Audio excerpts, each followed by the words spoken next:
Goes to free red light, and it's green light racing. Everyone's spinning their tires. Does anyone spin into another opponent? Matt's on the inside of Marcus already. Marcus outside and on the grass. Gillis now might be able to take away that position from Marcus. He does. Everyone trying to find traction on this very, very wet racetrack. Looks like everyone, though, keeping it surprisingly clean in this second round.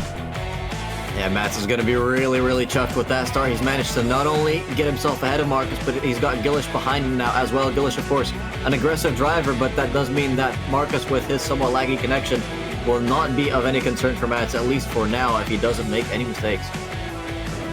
Some action going on behind. I'm not sure if people have spun off, but there's a lot of side-by-side going on in Sector 1, and there's a yellow flag, and Escher is way down the field. Wonder what's happened there. His car doesn't look too damaged, but he is definitely a far away from the pack. As we head into the hairpin, one of the greatest overtaking opportunities on the track. Oh, he's trying around the outside. Is it going to work? Is he going to go for the switchback? Let's go on board with Marcus, trying to overtake Gillish for P2. He's got a lot of overspeed. And he tries to get side by side with him through the corner. Both drivers there trusting each other a bit too much. And that was absolutely perfect. But on the mark, we take another look at the battle just up ahead, I believe. It's Kaiser versus Condor for P10. Side by side they go, but they don't want to be going side by side through this next section. Kaiser comes out on top and gets the move done. So that's Condor losing another place, but only in P11 again, because Michael is further down the grid. And has he lost a part? That's his wing gone. That is incredibly unfortunate to see, and that would have been somewhere in Sector 3, or at least at the end. In the slipstream of Condor coming into the final chicane. Moves out the very blinding spray. Looks like Condor's messed up the exit a bit there, but so's Tom Goodwrench. Both mistakes equalizing each other. Yeah, no free traction available for either of these two drivers as they take some very different lines into T1. Oh, that's painful. Is he going to let him back through is the question. So that is Condor recovering back onto the track in P14. Tom Goodwrench just up ahead. It seemed like he was initially slowing down a bit, but I think he's opting to take the penalty. He's missed the corner. That's given Andrew the place, and they're both lapping him now. And will Gillish be able to get ahead of Andrew cleanly as well? He's going for the switchback. Andrew pulling to the Andrew side. lets them go. Yeah. Oh, the look, he slid sideways. And that allows Marcus to get up into P2 and take that away. It just looked like Gillis was a bit too eager on the throttle out of the corner. The first few laps of the race is part of his practice, as he's really under a lot of pressure now coming out of that last corner. Does he have the traction, or is his rear starting to wear already?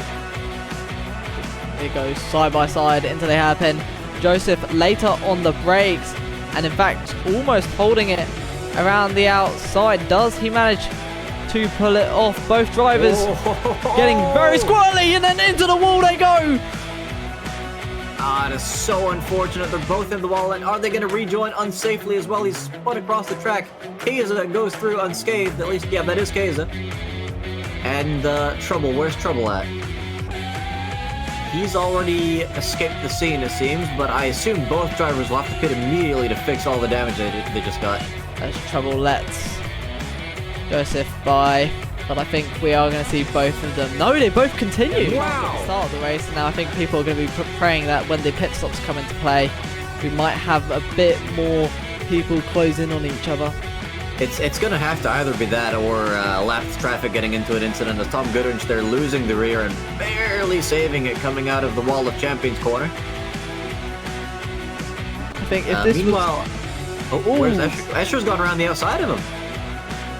I did not see that coming. Escher, I think, sneaking up on both us and Tom Goodwrench and just parking it on the apex there, not allowing Mr. Goodwrench to retake him back. That was a unexpected move indeed. Hitting, so they choosing that as their favourable strategy, but still yet to see Gillis or One Marathon hit yet. Meanwhile, Marcus now putting a lot of pressure on Eddie at the very end of the lap. Is he going to go for a lunge? He's looking at it.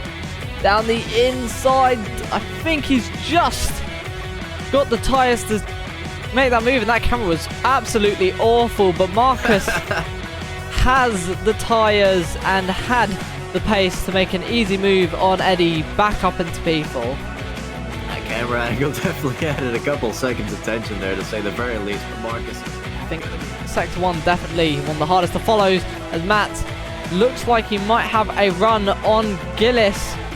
I don't know if his nose is just far enough ahead, but he's going to try it down the inside. He goes on Gillis. Does he get the braking right? Gillis trying to come back, but just unable, and Matt slots in ahead of him. Do we see a dive from Gillis into the next corner? It looks like Matt has just got away from him in the in Sector 2. Oh, that was beautiful. I mean, and he's gone a little deep there. That could compromise him on exit, but it seems like he's got it all covered for now with all that traction. Joseph and Trumbull now in the pits as well. I believe they are on the one stop. But yeah, that was a beautiful move by Mats. I mean, clearly he had more traction than Gillis, but Gillis there trying to hold it on around the outside, but Mats was having none of it, deciding to really send it on the brakes, and it wasn't the best camera angle for it, but you can definitely see as Gillis now finally pits, having completed his mission of holding up Mats for a while. Eddie, which you see here on your screen, being chased by Keza in these. What the heck is happening? The camera just going to the back of Eddie's gearbox there for a second. Yeah, but there didn't seem to be any contact, so I'm wondering if that might have been some desync on Keza's end. Well, a bit of contact. They do make some contact, yeah. I think Keza definitely quicker at that corner, but he seems to just have a lot of traction out of the hairpin, which every time has given Eddie just that bit of a gap that he needs to defend throughout the entire rest of the lap. Yeah, so I'm sure Eddie's going to be very encouraged by this as he's about to lap his own teammate now. Keza struggling to make it past despite all the extra traction he's got. You can see X is letting him through. No, that's Eddie! That's Eddie! Oh my word! He's straight up just had that bad of an exit that I thought that was his lap teammate. That is very, very unfortunate. He must have touched a bit of the grass on exit or something, because that was an atrocious exit there. But into the final chicane, he's pretty much led it from the start, except for when he pitted a bit earlier. But it's going to be Matt across the line to win round 2 of the MSR Formula V12 League. And what a absolute dominant performance again. Yeah, an absolute smackdown by Mats, lover of harsh conditions, as Gillis comes home in P2 with his other strategy. Mammoth on the same strat, about to come home in 3rd to finish off the podium. Marcus going to be quite disappointed. He was on pole, didn't have the greatest of starts, and in the end the strategy did not pay off either. Maybe if the race had been slightly longer.